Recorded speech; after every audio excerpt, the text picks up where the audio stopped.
En terre du milieu, deux champions se font face aujourd'hui. Mais quel destin leur est-il réservé? Utilisons le Palantir, rien que cette fois, pour voir ce dénouement ensemble. Et nous nous retrouvons aujourd'hui pour un match d'exception entre notre joueur allemand Solas face à notre joueur slovène Urbi. C'est parti. Et nous sommes partis pour ce match exceptionnel entre notre joueur allemand Solas qui jouera les hommes en bleu ciel face à notre joueur slovaque Urbi qui jouera les nains en bleu. Voilà, donc on aura deux bleus qui vont s'affronter. C'est un match qui a été joué sur l'Arena, donc le ladder officiel du jeu. Donc il n'y a pas de... Qui est Lost là? Apparemment Solas est Lost. Bon, en général il a un bon host, ça va pas forcément trop influencer. Les deux joueurs ont le délai fixe, voilà. Donc on est parti. On a Urbi qui fait un start très classique avec deux fermes into le hall des guerriers. Et Solas qui va faire un start aussi très classique, deux fermes into une caserne. On va voir, il va partir directement sur des soldats du Gondor. Urbi va partir sur des gardiens. On va observer le positionnement des bâtisseurs de Urbi. Urbi qui vient de prendre le cri de ralliement. Donc Urbi qui va envoyer son bâtisseur au milieu. Son deuxième bâtisseur qui va rester à la maison. Et il va cliquer sur le gardien. Donc il va pas faire la ferme avant le gardien. Il va pas être greedy. Il va continuer la production continue. Solas va ensuite partir sur une archerie. En deuxième bâtiment de prod, et un soldat va venir un peu scout les environs, voir où sont les mines. Voilà, il voit qu'il n'y a rien ici. Maintenant, il part à gauche. Urbi, lui, s'est positionné à gauche où il y a des rochers. Deuxième unité de piquier pour Solas. Et Urbi va partir sur... On ne sait pas encore. Voilà, Solas qui scout avec ses petits soldats. Il va aller creep avec ses piquiers. Et on a deux gardiens, voilà, donc c'est un push avec deux gardiens, mais Solas trouve la mine. Attention, Urbi doit replier son bâtisseur.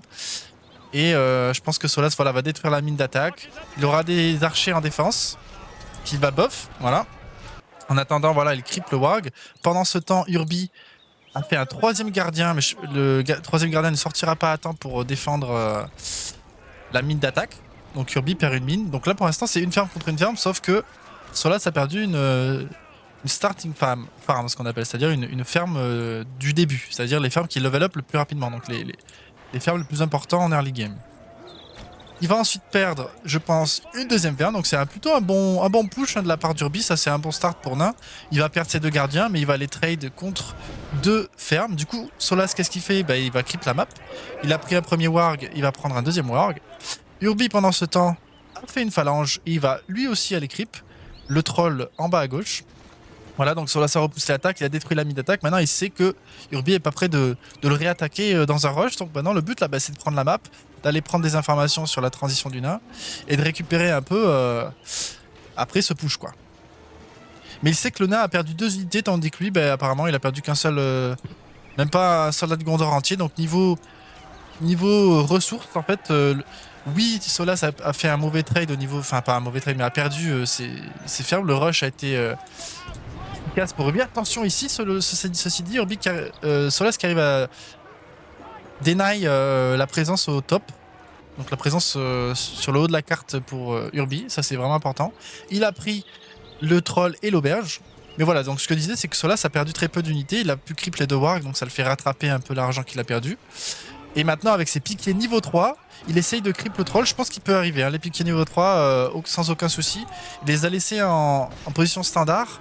Et oui, il va y arriver. Donc, à savoir, voilà, les piquets du roi en niveau 1 ne peuvent pas creep le troll tout seul, mais dès qu'ils commencent à avoir des niveaux niveau 2, niveau 3, alors niveau 2, il faut peut-être micro un peu plus, mais niveau 3, ça va. Urbi s'en est aperçu par contre, et il va aller voler le creep de Solas. Pendant ce temps, Solas enlève la présence d'Urbi sur l'auberge en bas à gauche, donc il n'y aura pas de hobbit. Ça c'est très important, hein, parce que les hobbits sont vraiment très efficaces. Ça permet d'économiser sur une archerie ou un deuxième bâtiment de production ou troisième bâtiment de production. Donc Urbi va pouvoir prendre ce creep. On a les phalanges qui ont creep aussi le warg ici du côté d'Urbi. Solas qui va continuer son harcèlement. Il a des archers qui se baladent un petit peu. Mais attention, on a vu, il y a le premier chariot qui va sortir. Donc ça, ce premier chariot va être important parce qu'il va forcer les piquiers du Rohan qui sont vraiment... font partie des pires piquiers du jeu, hein, qui vont se faire décimer par les gardiens. Et en plus, le chariot va pouvoir voilà, écraser les archers. Urbi choisit de ne pas révéler son chariot. Moi, ah oui, non, mais en fait, il y a un piqué, j'avais pas vu. Parce que je m'étais dit, il n'y avait pas de piqué, donc voilà. On a un fight ici, sauf qu'il y a un deuxième piqué ici, donc pareil, Urbi peut pas vraiment mettre encore l'avantage de son côté avec le chariot. Il va falloir qu'il l'upgrade avec potentiellement les bannières. Il arrive à écraser un bataillon d'archers, c'est très bien. On a un deuxième nain ici, gardien, qui va pouvoir prendre cette mine. Cette ferme, pardon. Et on a ici un push très très intéressant de la part de Solas, parce qu'il va détruire la mine la plus importante du nain, c'est la mine de renfort. Et en plus, c'est une mine qui va passer niveau 2, donc je pense qu'il va pouvoir la détruire. Urbi pourrait choisir de prendre reconstruction, mais je pense pas qu'il arriverait à la sauver dans tous les cas. Ah, il y a Bran qui sort, il va pouvoir la reconstruire. Est-ce que Bran va pouvoir arriver à sortir? On a Boromir de ce côté-là qui va défendre. Un gros fight ici de la part des deux joueurs, alors qui avantage Solas, qui a des archers, qui arrive à bien micro ses piquets. Du coup, les gardiens vont pas pouvoir arriver à porter des archers. Les gardiens vont quand même faire un bon trade et ils vont tuer des piquets. Ici, la mine a quand même été prise malgré le sort de reconstruction, donc ça ralentit le pouvoir 10 d'Urbi qui aurait pu avoir l'invocation des hobbits. Hein. Par exemple, dans ce fight, il aurait pu avoir l'invocation des hobbits à la place de reconstruction. Bon, il a pris reconstruction à la place. Il l'aurait eu maintenant, voilà. Il arrive à prendre cette ferme niveau 2. Il fait plutôt un bon trade, le bâtisseur, attention. De ce côté-là, les hobbits continuent de sortir, mais il n'y a plus de mines pour les renforcer, enfin, pour les amener dans le réseau. Ici, Urbi n'a toujours pas remplacé sa mine de renforcement. Il a cash float, je pense qu'il a payé pour Glowin. Maintenant, il a Brand, il va avoir Glowin. Attention, chariot. Là, les chariots niveau 1 sans aucune upgrade, ils vont pas faire grand-chose. Voilà, à part essayer d'écraser les ennemis, ils vont pas faire grand-chose. On a Éowyn qui est sorti, donc Éowyn qui est un très bon counter au chariot. Attention à la lance. Regardez les dégâts de la lance sur le chariot, c'est tout bonnement insane. Il a enlevé carrément presque un tiers de la vie du chariot. Donc maintenant, s'il veut heal son chariot, il faut passer la forge au niveau 2. On continue de produire du côté Solas, piquer soldats et archers. Donc on reste du tier 1, mais on a Éowyn. Attention, Éowyn qui a failli prendre la Bran. Hein. Éowyn qui fait du très bon trade jusque là. Attention, elle prend beaucoup de dégâts. On a toujours Boromir, me semble-t-il. Voilà, on a Boromir qui est niveau 2, donc il y a la corne qui est un debuff à moins 20% de dégâts et d'armure. Voilà. Alors ça n'enlève pas le charisme, je crois. On a Glowin. L'invocation des hobbits utilisée défensivement. Les chariots qui essaient de trouver des écrasements. Boromir Kello, Éowyn Kello. Ah non, mais c'est l'invocation des hobbits de Solas. Excusez-moi. Donc ça, c'est une invocation qui aurait pu être un peu meilleure, mais ça a permis quand même de prendre l'avantage sur le fight. On a Sam qui peut utiliser sa poêle. Frodon qui a utilisé sa fiole. De ce côté-là, Solas reprend le contrôle au top. Urbi qui va essayer de se défendre. Les héros qui se heal tranquillement à l'arrière. Voilà, on les met pas en mode combat, on les fait pas attaquer pour qu'ils reprennent de la vie. On a Faramir qui est sorti. Donc là, vraiment, ça commence à être un très mauvais moment pour Nain. Une fois qu'il y a les héros hommes qui commencent à sortir, c'est la cata pour Nain. Les nains ont perdu l'avantage. Le match-up revient à l'avantage des hommes. Hein. Une fois qu'il y a les héros de sortie, une deuxième caserne en construction. Pas de cavalerie du côté des hommes. Donc il arrive très bien à s'en sortir sans cavalerie. De toute façon, là, à partir de là, la cavalerie n'aurait plus grand rôle. À part forcer un peu plus les piquets, mais ça donnerait beaucoup d'XP aux héros, beaucoup d'XP à Brand. Ce serait plus un... On a Homer, ce serait plus un désavantage de faire de la cavalerie en fait. Donc Solas qui reprend la carte tranquillement.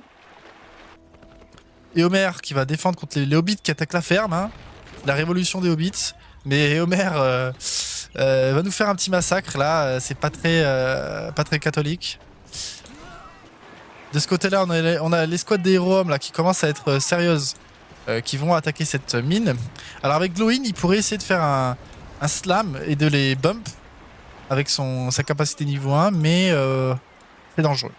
Il faudrait les bump et ensuite voilà, qu'ils soient bloqués dans les gardiens. On a les bannières, hein.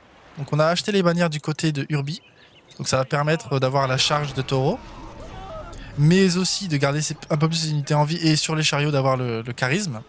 De ce côté-là, Urbi continue de push. Hein. Maintenant, c'est au tour de Urbi de push. On a Glowin qui est niveau 2.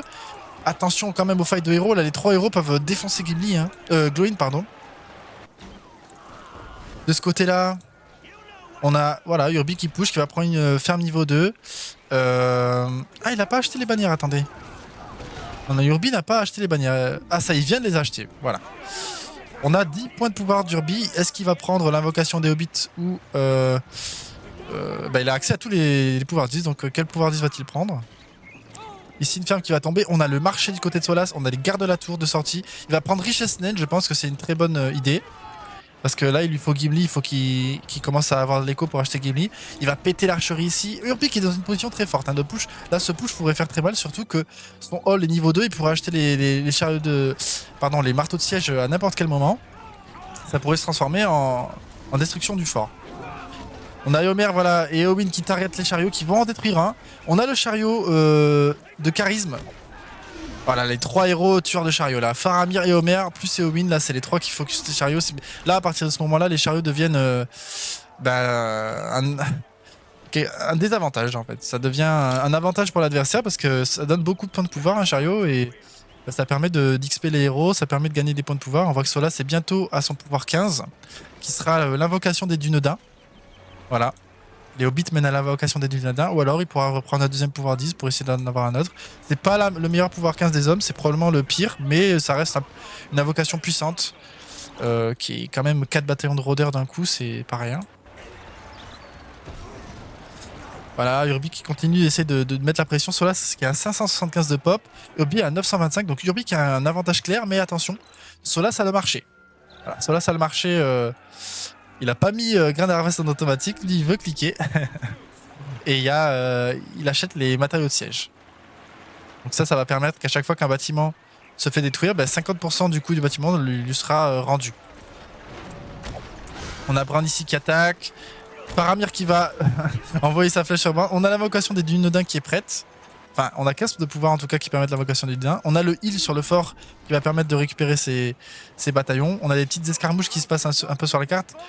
Gros push ici, le heal qui a été utilisé, attention, Gimli qui a été acheté, mais les 3 héros qui le focus, les 4 héros qui le focus, le heal qui a été utilisé par Solas pour forcer, voilà. L'invocation des Dunedains qui va défendre ce gros push de la part d'Urbi, la charge, mais là c'est plutôt un bon fight pour Solas, parce que cette invocation dans tous les cas est plutôt une invocation défensive, donc voilà, ça permet de tout de suite tuer ça. On a en plus Glowin qui doit faire gaffe, hein. Glowin est plus lent que tous les héros hommes ici, et il y a 4 héros hommes qui vont être prêts à le chasser, il devrait se replier. La corne de Boromir qui est niveau 5 du coup qui va stun les unités pendant 5 secondes. Et on a Glowin qui est venu détruire. Oh là là, j'ai raté ça. Glowin qui est venu détruire, qui est venu snipe le marché. Donc il va perdre Glowin, mais il a snipe le marché. Ça peut être worse, ça coûte 800, ça va lui enlever son avantage économique. Mais bon, je pense pas que perdre son Glowin était le meilleur truc. On a Gimli ici qui va venir s'XP, lancer sa petite hache, il est niveau 2, il va devoir sauter dans les archers. Solas qui va essayer de dodge, ça passe pas. Voilà, niveau 3, et maintenant il faut qu'il s'en aille. Il va faire l'Undermine pour se sauver. Attention, ouh là là. Oh là là. Imaginez si la flèche de Faramir l'avait touché. Solas vient d'acheter un autre héros, je crois. Il reproduit de l'infanterie. Ah, je crois qu'il a acheté le marché. Donc Solas qui est pas dans une bonne position, hein.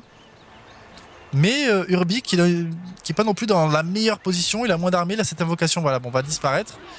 Mais Urbi qui doit reproduire son armée. Il va construire une archerie, il va se préparer pour les upgrades, voilà. C'est ce qu'il lui faut là maintenant, les upgrades, il y a trop de héros. Il lui faut une armée full upgradée. On a Roi Dain. Donc là, Urbi qui commence à avoir le full héros nain. Roi Dain, Gimli, Brand. J'imagine qu'il a repayé Glowin pour le revive. Le marché qui est toujours pas reconstruit de la part de Solas.